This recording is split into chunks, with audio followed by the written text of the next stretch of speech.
రేవంత్ రెడ్డి సర్కార్ మరో శుభవార్త చెప్పేందుకు సిద్ధమవుతోంది. తెలంగాణ ప్రజలు ఎప్పుడిప్పుడు అని ఎదురు చూస్తున్న పథకాల్లో ఆసరా పెన్షన్ ఒకటి. గతంలో వృద్ధులు, వితంతువులు, బీడీ కార్మికులకు నెలకు 2,000, దివ్యాంగులకు 4,000 ఇస్తుండగా కాంగ్రెస్ సర్కార్ వచ్చాక అందరికీ 2,000 పెంచి ఇస్తామని హామీ ఇచ్చింది. ఇప్పటివరకైతే అది అమలవ్వలేదు. కాగా ఈ పెన్షన్ డబ్బులతో ఆసరా పెన్షన్ పథకాన్ని అమలు చేసేందుకు ప్రభుత్వం కసరత్తు చేస్తోంది. తెలంగాణలో అధికారంలోకి వచ్చి ఏడాది పూర్తవుతున్న నేపథ్యంలో రేవంత్ రెడ్డి సర్కార్ కీలక నిర్ణయాలు తీసుకుంటుంది.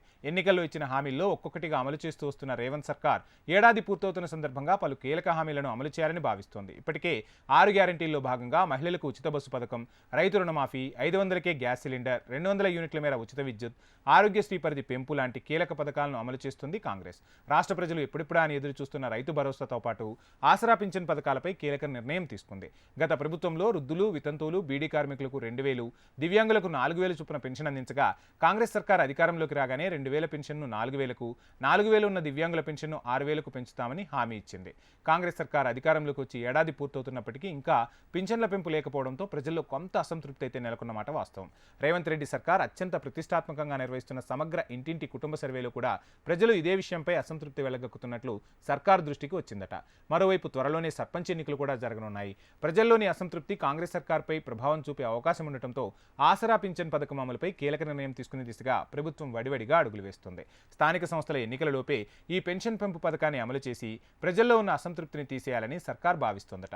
రైతు భరోసాతో పాటు ఆసరా పింఛన్ పథకం అమలుపై ప్రభుత్వం ముమ్మర కసరత్తు చేస్తోంది. డిసెంబర్ 9 నుంచి అసెంబ్లీ శీతాకాల సమావేశాలు జరగనున్న నేపథ్యంలో ఈ సమావేశాల్లో రైతు భరోసా పథకంపై ప్రత్యేకంగా చర్చించి నిర్ణయం తీసుకునే అవకాశం ఉంది.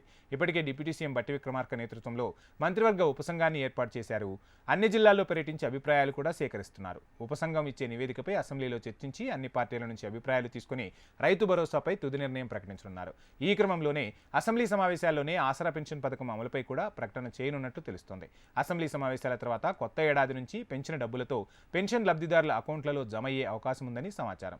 సో ఏది ఏమైనా పెన్షన్ అనేది వారికి నిజంగా ఒక భరోసా. అటువంటి పెన్షన్ను ప్రభుత్వాలు ఏదైతే హామీలు ఇచ్చాయో ఆ హామీల దిశగా అందిస్తే నిజంగా వారికి ఒక మంచి ప్రయోజనం చేకూర్చినట్లే అవుతుంది. అదేవిధంగా రైతులకు సంబంధించి కూడా రైతు బంధు, అదేవిధంగా రుణమాఫీకి సంబంధించి కొంత రైతుల్లో అయితే గందరగోళం ఉంది. ఆ గందరగోళాన్ని కూడా ప్రభుత్వం త్వరలోనే తెరదింపాలని ఆశిద్దాం. ఇది వాటి news tips. Please subscribe HM TV.